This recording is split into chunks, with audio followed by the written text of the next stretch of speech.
Ada apa sih sebenarnya dengan sapi merah? Yang kita tahu kan banteng merah yang kok banyak sekali orang yang mengaitkan sebagai tanda kiamat? Semenakutkan itukah sapi merah? Oke, kita akan bahas di video ini. Tapi sebelumnya, like dan subscribe dulu, Ble. Let's go!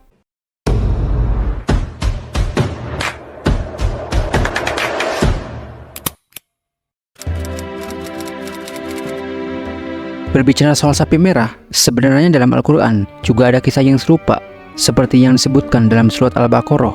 Nama Al-Baqarah sendiri berarti sapi betina, dan diambil dari salah satu kisah yang penting yang tercantum di dalamnya. Kisah ini melibatkan Nabi Musa dan kaum Bani Israel.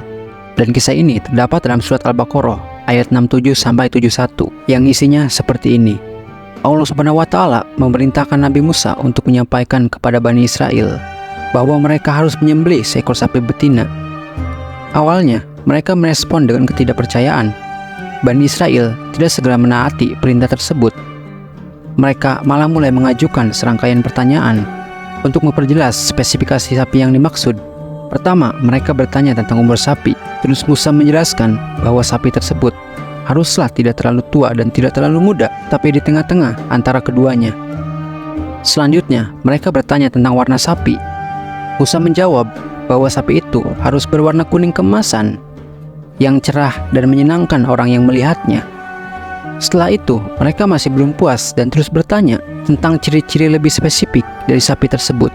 Akhirnya, Musa menjelaskan bahwa sapi itu haruslah tidak cacat, tidak pernah digunakan untuk membajak tanah atau mengairi ladang, dan bebas dari segala kekurangan. Setelah semua penjelasan yang diberikan Musa, mereka akhirnya menemukan sapi yang sesuai dengan kriteria yang telah ditentukan dan menyembelihnya. Kisah ini menunjukkan betapa sulitnya Bani Israel dalam menerima dan menaati perintah Allah. Dalam tradisi Yahudi, sapi merah memiliki peranan yang sangat khusus dan penting yang asal-usulnya dapat ditemukan dalam kitab bilangan atau perjanjian lama. Tuhan memerintah Musa dan Harun untuk mencari seekor sapi betina yang sempurna, berwarna merah merata tanpa cacat, dan belum pernah digunakan untuk bekerja. Sapi ini harus disembelih dan dibakar di luar perkemahan dengan seluruh bagian tubuhnya, termasuk darah dan kotorannya.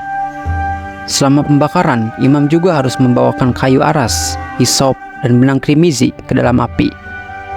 Abu dari api merah yang dibakar kemudian dikumpulkan dan dicampur dengan air segar untuk membuat air penyucian. Air penyucian ini digunakan untuk membersihkan orang-orang yang telah menjadi najis, khususnya karena menyentuh mayat.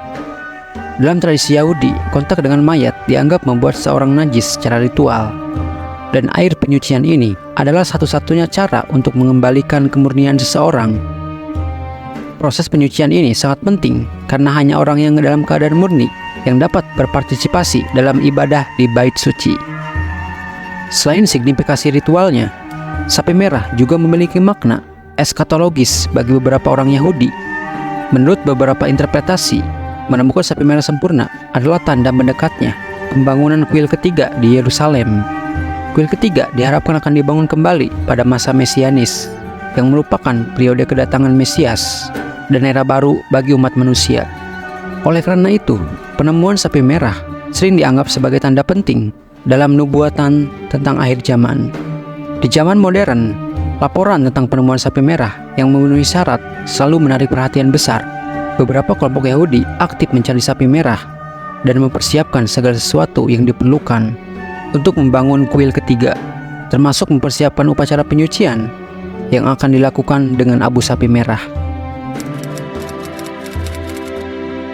Meskipun keduanya melibatkan sapi dan perintah Tuhan, terdapat perbedaan signifikan dalam konteks, tujuan, dan makna dari kedua kisah ini.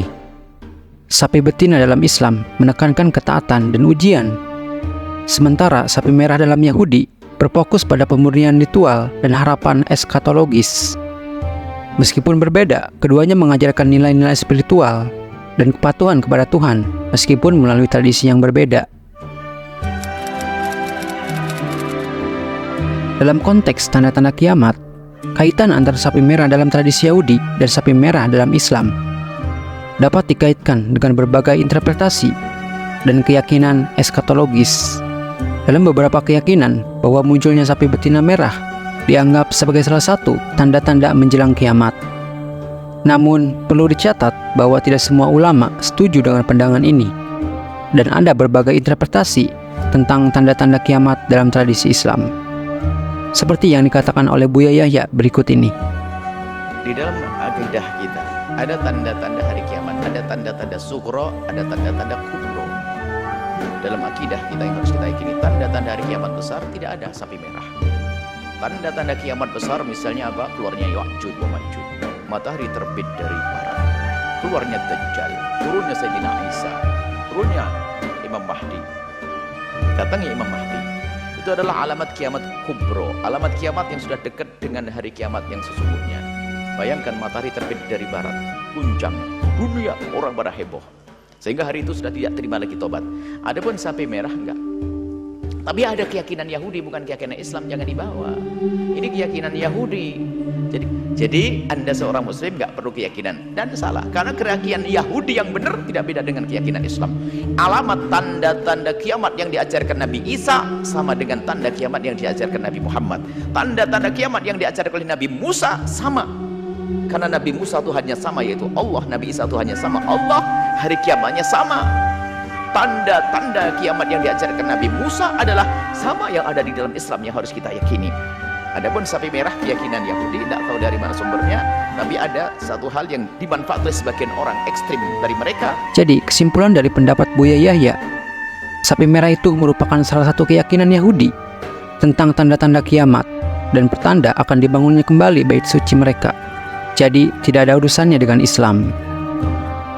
Di sisi lain, dalam tradisi Yahudi, sapi merah juga memiliki kaitan dengan harapan akan kedatangan Mesias dan pembangunan kuil ketiga di Yerusalem. Keyakinan bahwa penemuan sapi merah yang sempurna dapat menjadi tanda-tanda mendekati akhir zaman dalam pemikiran Yahudi.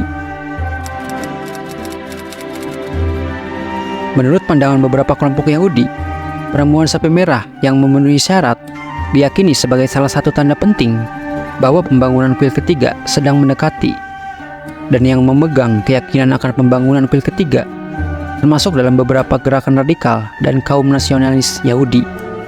Perempatan kuil ketiga harus dilakukan tanpa ada bangunan di sekitarnya, termasuk Masjid Al-Aqsa. Mereka memandang Masjid Al-Aqsa sebagai sebuah halangan fisik dan spiritual bagi pembangunan kuil ketiga, dan memiliki keyakinan bahwa kuil tersebut harus dibangun di tempat yang sama seperti kuil pertama dan kedua. Nah, pandangan ini menimbulkan ketegangan dengan umat muslim yang menganggap Masjid Al-Aqsa sebagai salah satu situs suci mereka. Bagi umat Islam, Masjid Al-Aqsa merupakan salah satu masjid yang paling suci, yang memiliki makna penting dalam agama dan sejarah Islam. Oleh karena itu, upaya untuk menentukan Masjid Al-Aqsa atau membangun kuil Yahudi di tempat tersebut telah menyebabkan konflik dan ketegangan yang berkepanjangan, serta memperumit situasi politik di Timur Tengah. Tidak ada kedamaian sejati tanpa saling menghormati. Hargai perbedaan agama dan keyakinan, karena setiap iman membawa cahaya tersendiri. Diskriminasi dan penghancuran hanya memperlebar jurang antara kita. Mari kita jalin persaudaraan dengan cinta dan pengertian. Membangun dunia di mana setiap manusia dihormati dan dihargai. Semoga dengan munculnya sapi merah ini tidak memperlebar konflik yang terjadi sekarang. Kita selalu berdoa agar setiap manusia berhak mendapatkan kedamaian dan kehidupan yang layak, kecuali para koruptor.